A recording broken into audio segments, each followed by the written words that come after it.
किसी ने बड़ी कमाल की बात कही है कि भक्ति अगर भोजन में मिल जाए तो प्रसाद बन जाता है, भक्ति अगर पानी में मिल जाए तो चरणामृत बन जाता है। हाय दोस्तों, नमस्कार, जय श्री राम। मैं संजय चौहान एक छोटी सी कहानी आपके बीच लेकर आया हूँ। एक बार एक महात्मा रहते जंगल में, कुटिया में रहते थे, और कुटिया से कुछ ही दूर एक परिवार रहता था कुटिया बनाकर। तो जो महात्मन थे अपनी कुटिया में राम का नाम लेते थे, भजन करते थे, ढोलक बजाते थे, मंजीरा बजाते थे और ज़ोर ज़ोर से कीर्तन करते थे। और जो साथ में जो कुटिया परिवार रहता था उनको लगता था कि हम इस महात्मा की वजह से परेशान होते हैं, डिस्टर्ब होते हैं, हमारी नींद में खलल पड़ता है, हम आराम नहीं कर पाते, इनको चैन से सो नहीं पाते हैं। तो वो महाराज कीर्तन कर रहे थे महात्मा जी, तो आदमी आता है कि महाराज अब क्या ये शोर मचाते रहते हो, ढोलक मंजीरा बजाते हो, राम राम करते रहते हो, क्या आपका राम खाने को देता आपको? बोला हाँ मुझे तो खाने देता। महात्मा ने कहा, तो उस इंसान ने कहा महात्मा मुझे खाने को नहीं देते, मुझे काम पे जाना पड़ता है, मेरे बच्चों को पढ़ाना पड़ता है और उसमें मेहनत करते हैं, दिन में काम पे जाते हैं, शाम को आराम करना पड़ता है, इसलिए आप ये हमें डिस्टर्ब मत किया करो। तो दोनों जीत बहस हो गई थी कि हाँ राम खाने देता है। उसने कहा अगर सचमुच तुम्हारा नाम है, सचमुच तुम्हें खाने को देते हैं तो मुझे भी देंगे, मैं भी राम का नाम लूँगा। बोल लो मार लो बेटा।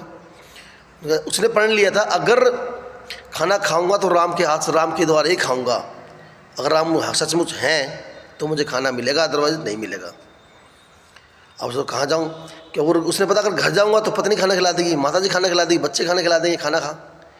तो ये सोच के ना वो जंगल में निकल जाता है और जंगल में पेड़ के बैठ जाता है और कहता राम राम राम राम जय श्री राम का नाम लेने लगता है। तो दोपहर का समय था, तो उस जंगल से कुछ व्यापारियों को समूह ग्रुप गुजर रहा था। तो उन्होंने तो थक हार गए थे, उन्होंने सोचा एक बार खाना बनाते हैं क्योंकि खाने का सामान उनके साथ था, व्यापारियों के साथ। उन्होंने खाना बनाते फिर खाना खाते, जब आराम से निकलते हैं आराम करके ना। तो उन्होंने खाना बनाया, खाना खाने ही वाले थे तभी आवाज़ आई कि डाकू आ गए, डाकू आ गए। तो उन्होंने कहा खाना छोड़ो, क्योंकि उनके साथ गहने थे, आभूषण थे, कुछ पैसे कीमती सामान था। व्यापारी ने सोचा यहाँ से जान बचाओ और धन बचाओ, यहाँ से निकल लो, खाना तो घर पे जा खा लेंगे। तो जब खाना बनाते हैं एज छोड़ के वहाँ से निकल पड़ते हैं। डाकू आते हैं तो देखते हैं कि बड़ी खुशबू, अच्छी खुशबू थी खाने की, वजह स्वादिष्ट खाना बनाता। बोले पहले खाना खाते हैं। तभी जो डाकुओं का जो सरदार था, जो हेड था उनका, उसने कहा, उसके दिमाग ने काम किया कि खाने में कहीं जहर ना हो, क्योंकि हम सबको मारने का एक साथ प्लान बनाया किसी ने कि एक डाकू खाना खाएंगे, जय मिला दो एक साथ मर जाएंगे। हाँ ये भी हो सकता है। डाकू ने कहा पहले ढूंढो खाना किसी ने बनाया है।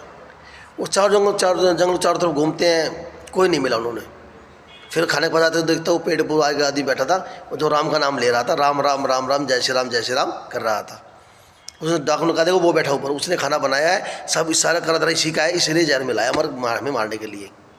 उसने नीचे आया, बोला खाना खा। बोला खाना नहीं खाऊंगा। तो बोला खाना खाना पड़ेगा, क्यों तूने जहर मिलाया? बोले मैंने जहर नहीं मिलाया। बोलो खाना खा, फिर जहर नहीं मिलाया। तो उस डाकू ने कहा उस इंसान से, तो बोला मैं नहीं खाऊंगा। तो घुमा के मारा लठ, बोला खा। बोला मैं नहीं खाऊंगा। पर जब तक तो खाना नहीं खाएगा हमें विश्वास नहीं होगा, हम तुझे मारते रहेंगे।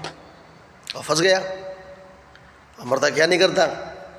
उसने आदमी ने खाना खाना शुरू कर दिया और मन ही मन प्रभु राम से कह रहा था, प्रभु आपकी लीला परम्पार है, क्योंकि आपको ने मुझे ही ये खाना खिलाने के लिए सारी माया जाल गए, माया रची है। व्यापारी बुलाए, खाना बनवाए, डाकू बुलाए, मुझे खाना खिल रहा है।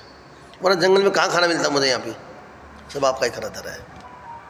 दोस्तों छोटी सी कहानी हमें सिखाती है, क्योंकि काम ये मतलब ये भी नहीं है, ये भी मत लेना, नेगेटिव मत लेना कि काम दो, जो आप काम कर रहे हो, जो व्यापार कर रहे हो छोड़ दो, उसे राम का नाम लो। नहीं, व्यापार जो कर रहे हो करो, जिस भी क्षेत्र में आप काम कर रहे हो, जो आप काम कर रहे हो, नौकरी कर रहे हो, कुछ भी कर रहे हो, उसके साथ साथ राम का नाम, जिस भी नाम से आप उसके भगवान को पुनः पुकारते हो, ईश्वर, अल्लाह, गॉड, जीसस, वाहिगुरु, जिसके नाम पुकारते हो उसको आप स्मरण करते रहिए। उसकी भक्ति में कोई कमी मत आने दीजिए, क्योंकि देखो उसकी जब कृपा होगी ना, जिस भी आप क्षेत्र में काम कर रहे हो, जो नौकरी कर रहे हो, उसकी जब कृपा होगी तो रंग से आपको राजा बनाने पल भर में नहीं लगेगा, आपको जीरो से हीरो बना देगा और बुलंदियों से होगे आप। व्यापार के साथ साथ भक्ति भी में भी कमी नहीं, भक्ति भी करनी चाहिए जिसमें हम पुकारते हो। तो यही मैसेज था, काम भी करो, भक्ति भी करो, भक्ति में कमी नहीं आनी चाहिए। तो कहानी कैसी लगी आपको कमेंट करके ज़रूर बताना। संजय चौहान अंत में वही बात कहेगा कि बड़ों का आशीर्वाद से, अपनी मेहनत लगन से कुछ कर दिखाओ ऐसा कि दुनिया करना चाहे आपके जैसा। मिलते अगली कहानी में, तब तक राम राम, जय श्री राम।